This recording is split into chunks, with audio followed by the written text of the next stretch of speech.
Magandang gabi mga bossing, mag-share ulit tayo ng Dama Puzzle. Alright, ngayong gabi meron ditong Dama Puzzle. Ayan, pagmasdan sa screen, nakatutok na yung itim. Pag hindi tinakpan, pwedeng kainin, no? Ang rules, unang sulong itong puti, tatalunin ang itim. Pababa po ang itim, ano po? Yan. Pataas naman ang puti. Yan, pwede niyang takpan yan eh. Okay? Pag hindi niya tinakpan, kakainin. Alright? Diba? Sumulong dyan. O, diba? Kakainin. Ayun. Okay po. Pagmasdan nyo maigi mga bossing, no? Ano kaya magandang sulong dito ng puti para talunin ng itim? Lahat yan ay piyon. Walang lugi.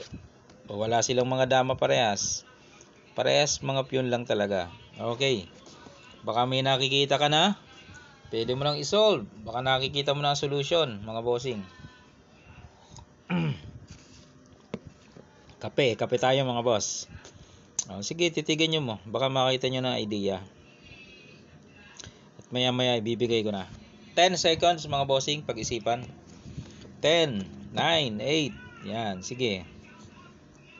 Makikita mo rin yan. Okay. 5, 4, 3, 2, 1. Okay. Wala na. Sige. Ito na, bibigay na natin ang solution. Ito lang ang gagawin natin ay ipakain ito. Huwag nating takpan. Ipakain natin dito. Yan. Kakain siya syempre. Tapos, ang gawin natin, ipakain ulit natin ito. Kakain siya dalawa. Nakadama pa. Ayun, nakadama. Ngayon, dito ka ngayon sa gilid. Yan. Kasi kakain pa yung isa niyang piyon eh. Kain yan.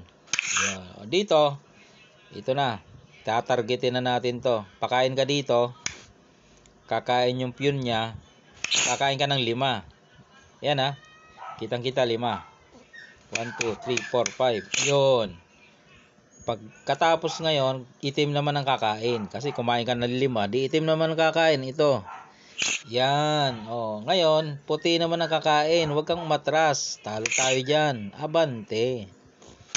Para kita na ang panalo. Yun. Yan. Napakagandang puzzle niya mga boss. Okay. Sa una lang, mahirap. Pero pag nakuha mo na ang key move, tuloy-tuloy na yan. Ganyan naman ang puzzle. Key move lang talaga pag nakuha mo. Diretso na yan mga boss. Alright. Yan pakatandaan.